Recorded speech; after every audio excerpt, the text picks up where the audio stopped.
Assalamu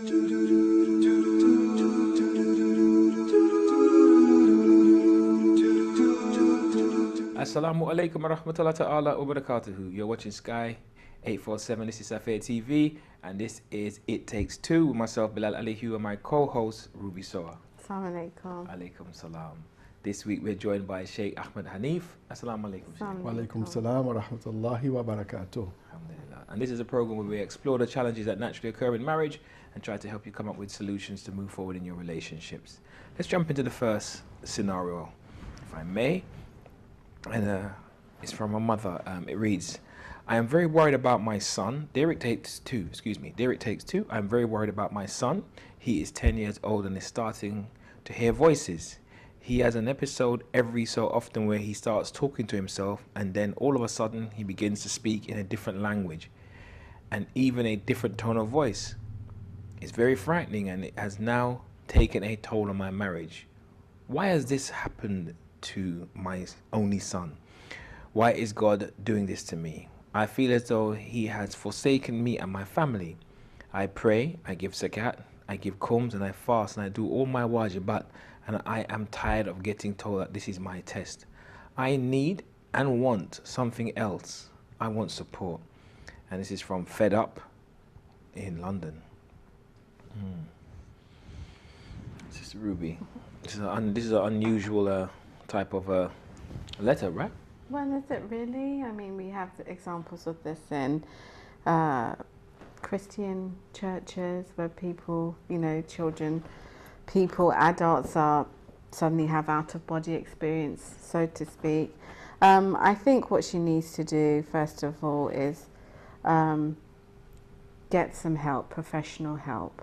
I'm not talking about religious help, but I'm talking about professional help. This is something that needs to be discussed with the GP. We don't know, for all we know, this child may have some personality disorder, this child may have some mental health issues, or it could be a mere fact, many children, especially at that age, have incidences of they have imaginary friends, or they pretend that, they become somebody else and they start speaking differently and becoming differently. So I think it's very important not to jump into the conclusion that there might be some witchcraft, there might be some body possession or whatever. There's a lot of research that has been done into, mental health issues and disabilities, or just how children play. We don't know. So I think some behavior psychologists, but first point would be for me is to go and see a professional, a GP, and try and get some answers, because from the tone of the letter it seems that she's looking at it from a very spiritual perspective, and Spirituality may not be the only answer, right? Well, that's it, and we don't. Assessment may help. Exactly, and there's no shame in it. Everybody in this world has some kind of issue or something that they're dealing with. So I think she doesn't have to tell the whole world.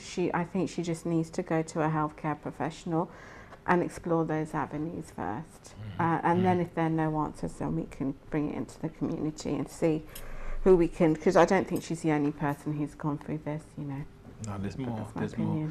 Sheikh, I can't help thinking about this as a psychiatric or psychological issue, and think about, the different tests or screenings that might be helpful for the young child. But are there spiritual elements that can trigger this type of thing, and how, why, how do we challenge them? I think by the time by saying spiritual elements, I think you might mean occult elements. Occult, jinn, Yes. This type of thing. Yeah, I mean, look, jinn possession, okay, is a phenomenon that Islam sees a reality in, okay? It's not like a jinn is going into your body, okay? It's about an effect upon your mind, okay? This is a possibility, but it's rare, really, especially in an environment like this, okay? Because also, the word majnoon, which is used to mean insane, okay, literally means jinn possessed, okay? What it means then is that in the absence of advanced psychiatric knowledge and psychology, lots of people who displayed signs of insanity, okay, were considered to be possessed by jinn. I believe that the first approach to this has to be a psychological one, a psychological or psychiatric one, okay, because it could indicate, I'm no expert in psychology or in psychiatry and so on, but it could indicate things like personality disorders, from personality disorders to schizophrenic types of behavior. Bipolar, Okay. When she's saying this person, the child speaks in a different language, what language, right? I think if you could explore that, one could be able to identify whether it's a psychological problem or not, because any kind of unexplained vocalizations, right, could be assumed to be another language. You see, so I think this sister is thinking in a particular box that she needs to come out of, right? Okay.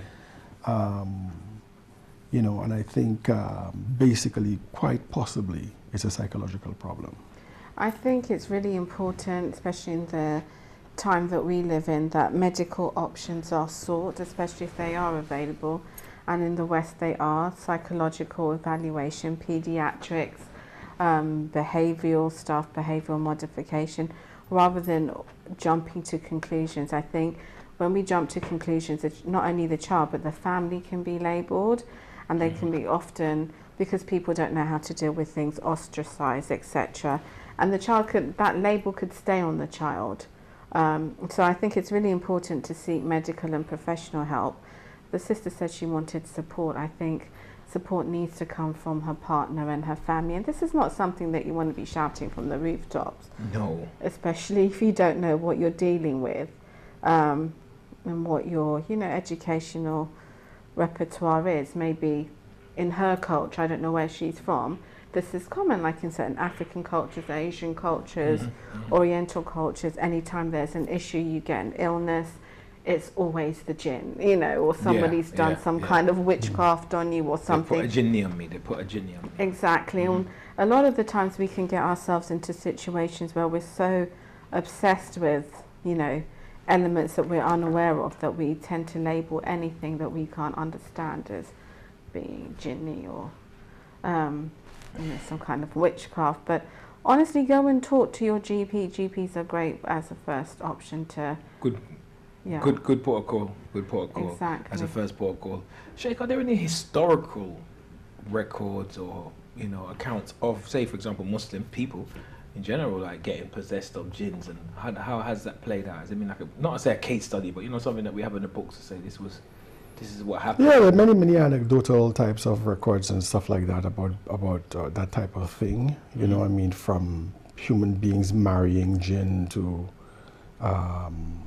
human beings being possessed by jinn and so forth.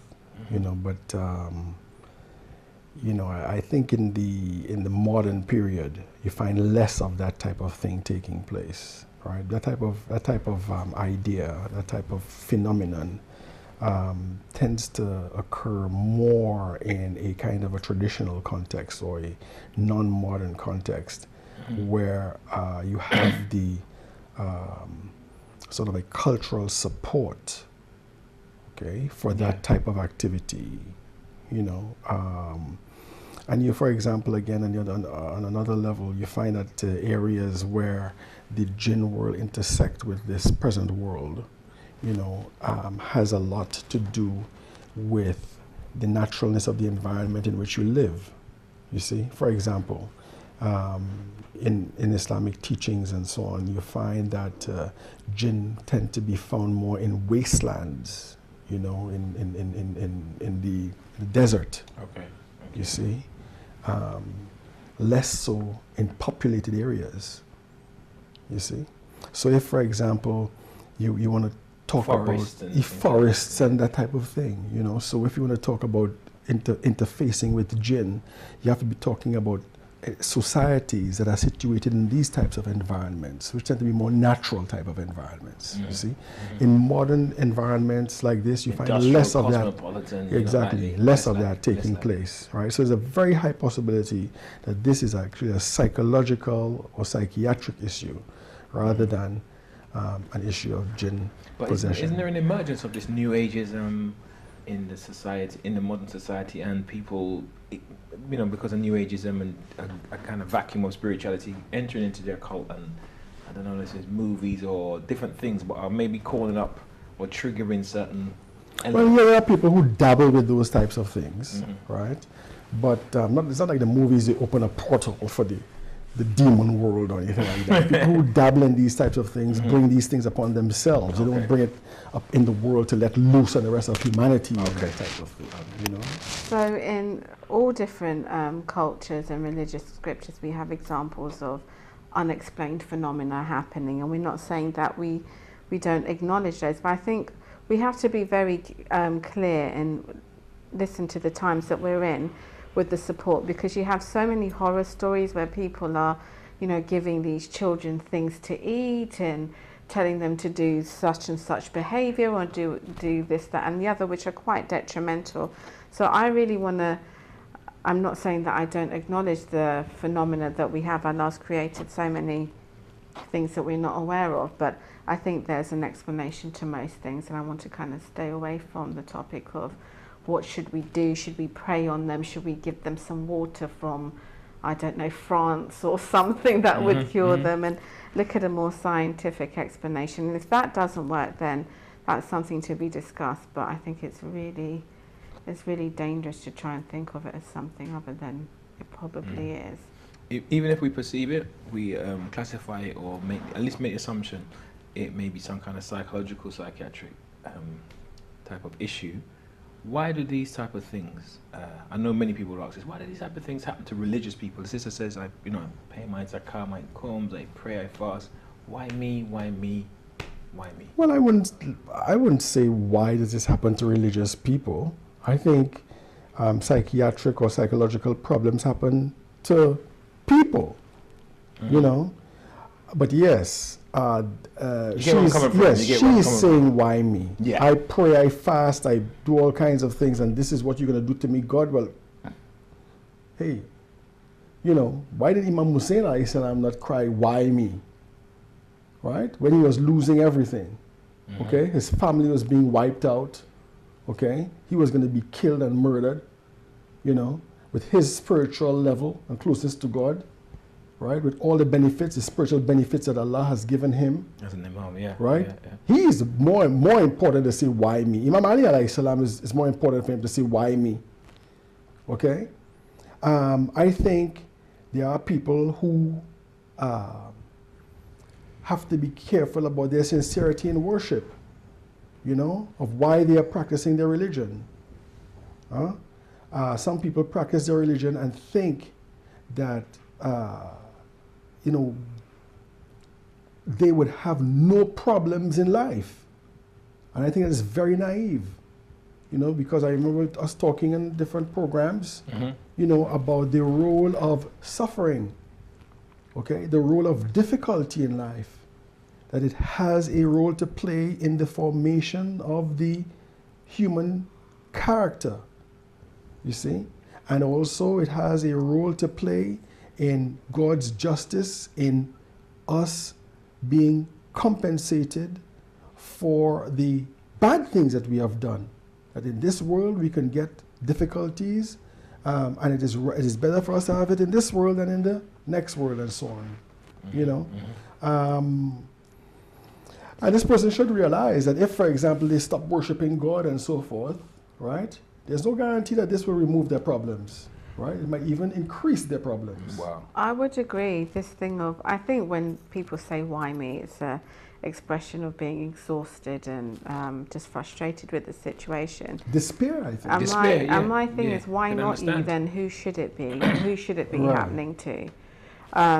But the point is, I think that, you know, she's frustrated, it's hard. Where do you go? I mean, how do you even, prepare yourself for when this child's going to have an episode. Is it going to be an episode in public? Is it going to be, you're always worried about the reaction of other people towards a situation that you don't understand. But I think that, if you didn't have your prayers and you didn't do your zakat and you didn't do all these things, those things probably provide you with a emotional crutch that that you're doing everything that you're meant to do, but you're faced with a problem. And if you weren't doing those things, would you ask yourself, well, is it because I didn't do this? Is it because I didn't do that?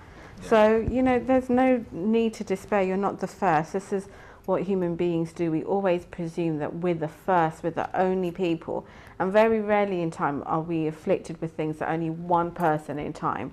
Like the Elephant Man, there's no other record that somebody had his kind of disabilities. Mm-hmm. But that's not to say that someone after him won't have it. So I think, with life you've just got to try the best with what you have, but there are medical resources out there. And, you've got the internet, Google, talk to people, and inshallah there should be a way out.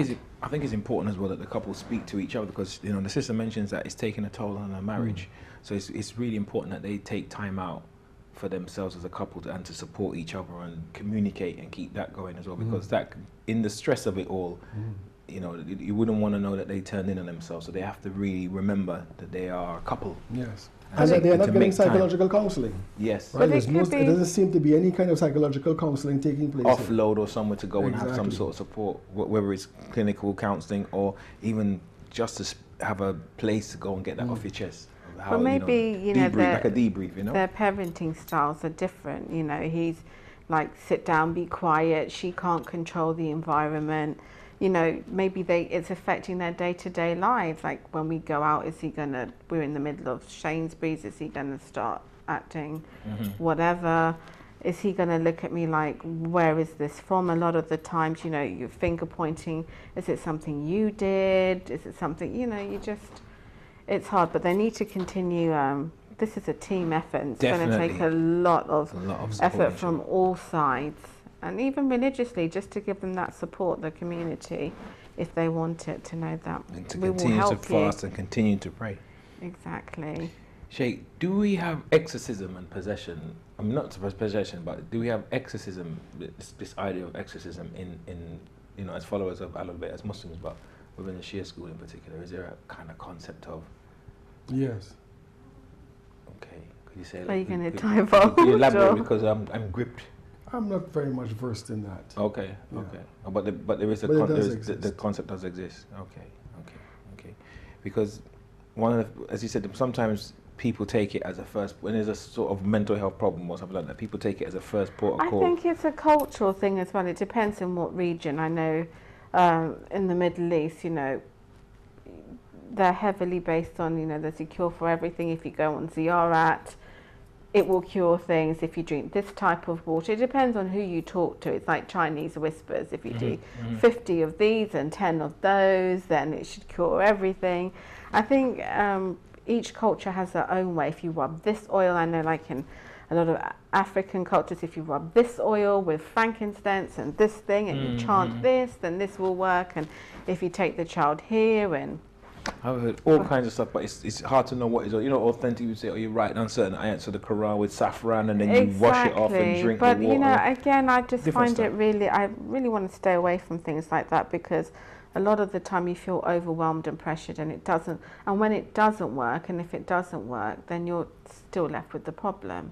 So I'd rather take the medical route. No, I hear that, the medical And if they don't have an answer, then we'll take There are traditional ways, of dealing with a lot of problems. Okay, like when I say traditional, I mean traditional Islamic ways of dealing with other problems. One major way of dealing with problems is with dua. Okay?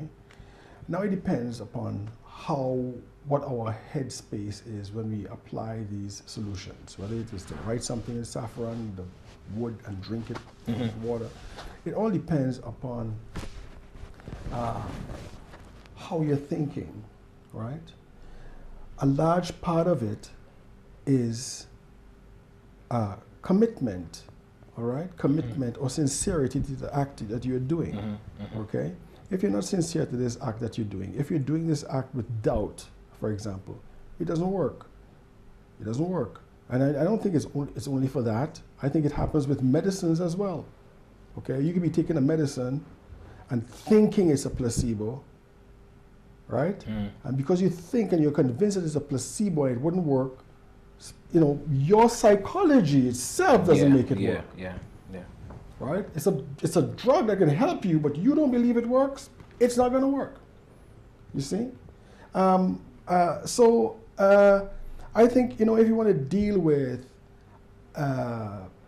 divinely sanctioned cures, okay, one of them is our medical establishment. It's our medical establishment. Why is it divinely sanctioned cured? Because Allah has given all of us the tools to cure our problems. Okay. Right? So, you have a wound that can get infected or whatever, right? Allah puts penicillin in the world. Okay? For that. A man comes and discovers the penicillin. And he applies the penicillin for this particular wound. All right? Now, among these cures, they have different levels. Okay? That penicillin for infection is more powerful, more rapid in its effect than a dua.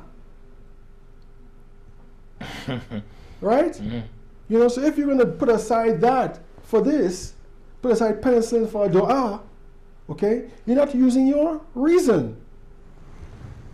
You see? Right? This person, this kid has a mental problem, a psychological problem. Okay? We have a psychological cure for this. There's a model, there's child psychologists. Exactly. Yeah. Right? I think this parent has not mentioned taking that child, you know, to professional help because they're not in that headspace. Or they might feel that there's nobody out there that will understand from where they're coming from culturally. Well, you see, that's another type of a thing correct, in the and that's a barrier, though. That becomes a barrier. You see? Yeah. But also, I'd like to state that, as we know, there's so many people, charlatans out there, that is basically a money-making scheme for a lot of people. Wow. Where they will, there's basically a dua or remedy, and we know this in certain parts of the world, that if you have enough money and you have enough commitment, that you're willing to do anything. Throw this in the river, when it's the moon's this way, go and stand in it and do whatever. That when people are, and they prey upon people that are desperate, or you know, people who there are no answers to their issues yet. And that's what medicine and science is. We don't have the answers for everything, but we're pretty clued up, and there's always research that's being done. And I've seen so many people who have gone around the world wearing emlets, you know, doing crazy stuff in the name of, you know, religion, because this is going to cure their child. And what do you find out? The child has bipolar. And you've now spent thousands, hundreds, filling somebody else's pockets when you could have just gone to a GP. It's not just the money, because there are, as you said, this is an area where there's a lot of people who prey on the vulnerable, and you know, you look at the back of certain newspapers and who they got Dr. So and so, and Dr. So Sheikh, so you know, and I've been curing this for this long, and you don't really know their intention and maybe the extra harm. If it's just the loss of money, it'd be one thing, but the extra harm that they can possibly cause. Exactly, and the devastation that you feel afterwards. There's so many, you know, quirky people out there that will give you, you know, there's a recipe or there's a dua for everything. And really it's like, well, no, if you've got cancer, maybe you need to go and see a doctor and see, you know, make some choice decisions. Are you going to go the homeopathic route, or are you going to do the scientific medicine route? What are you going to do? But, you know, DARs do work, but I think we need to also use the resources that we have. So I'm completely against go and see some charlatan or some soothsayer to, you know, because they make it look good because it's religious. Yeah, it's the like, veneer no. of religiosity. What about alternative methods? Not saying that we're going to start endorsing those things, but what's your thoughts about you know, homeopathic or I think people should, problems what's the saying, there's lots of ways to skin a cat. I think people need to make informed decisions. Medicine, traditional medicine, some people believe by it wholeheartedly that it works. Other people will tell you it's just some chalk. It's the psychology that makes you think it's working. Chinese medicine, same thing. I really think you should do your research. Try all avenues that you have so you feel confident that you've tried everything and see what works for you. What works for me might not work for the next person. I'm not going to say don't try alternative medicine. I am going to say I really don't believe in sitting there and blowing 50 Fatihas in a bottle of water that's going to necessarily give you a miracle answer. It might do for that person, but that might be their luck, you know. I'm always try everything as long as it's not harmful to you. But you know, seek remedies. You know, thank God we have the internet. It's so easy to communicate. I know of a friend who had a disease that there was hardly any information in the UK about, but in America there were pioneering studies about it. So she was able to get in touch with the specialists and people who had gone through that. You know, thank God we're in the time we're in that getting information is literally at the click of a finger, whereas before it was hard. And just go online, look at people who've gone through the same thing, but go to your GP. People are not going to think you're crazy. Social services aren't going to be called. You're not going to lose your child. But this needs to be managed, because if the school may pick up on it, people in the community, your neighbours, you don't know. If you think about autism before, and you would see a child that was throwing a temper tantrum, before you would just say that child's naughty or wouldn't listen. And then we had a definition that, you know, there's so many spectrums to autism. It could be behavioural, they don't look at you. But before, I'm sure you would have people who would tell you to do, you know, blow 50 things in a grain of rice and give it to the child or something, you know. Now there's different ways to develop. Sheikh, what's your thoughts about this, like homeopathic, naturopathic medicine, or even like herbal? You know, you have a lot of people now promoting herbal remedies and things like this, because I mean there is a link even in the scientific literature now talking about food and mood. So even some things can be allergic reactions, so it can be caused by links to caffeine or additives in food. You know, young people have been even, there's studies to say that there's pesticides that have triggered ADHD or certain things. It's like the gene exists in a person dormant. They come into contact with this type of food and it triggers various things in them. What's your thoughts about that type of thing? Homeopathic medicine, if you want to rule out from that word or that categorization, snake oil and fake medication. Yeah. Homeopathic medicine is quite a legitimate form of medicine. Okay, take for example acupuncture. Acupuncture is a kind of a homeopathic medicine. Yeah.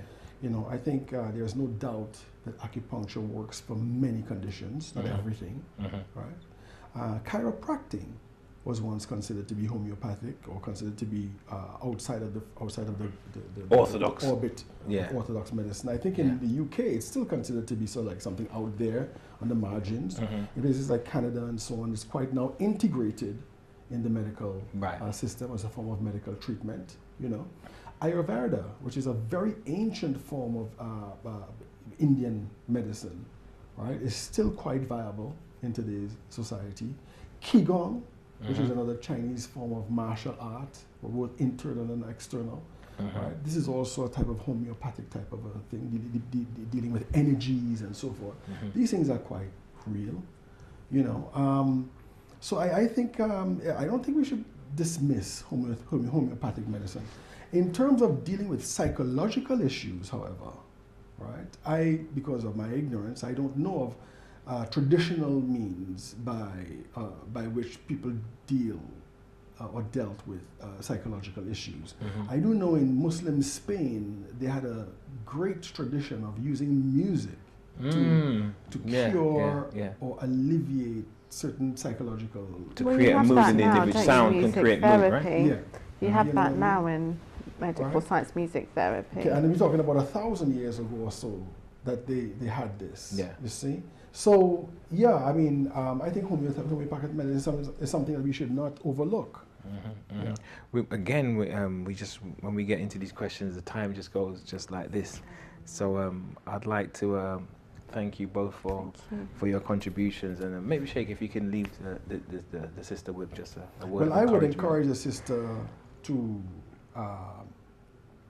seek medical help, or to be more precise, seek psychological or psychiatric help for her son, because I think this is the major issue, right?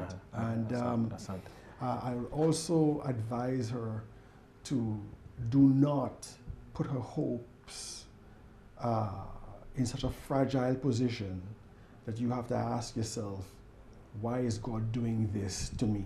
I think one way of counteracting that is to look at the sufferings of the prophets, of the imams, alayhim salam, you know, and see that they're the beloved of God, right? And they also went through more pain and suffering that we can ever imagine.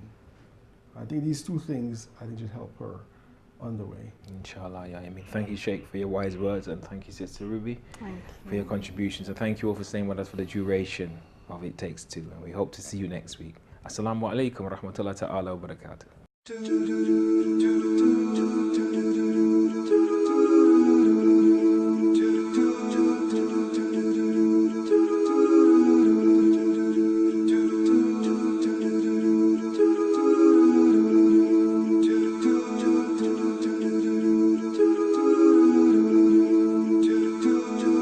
If you have any questions or queries that you would like to send to It Takes Two, please email us at ittakes2@safirtv.com.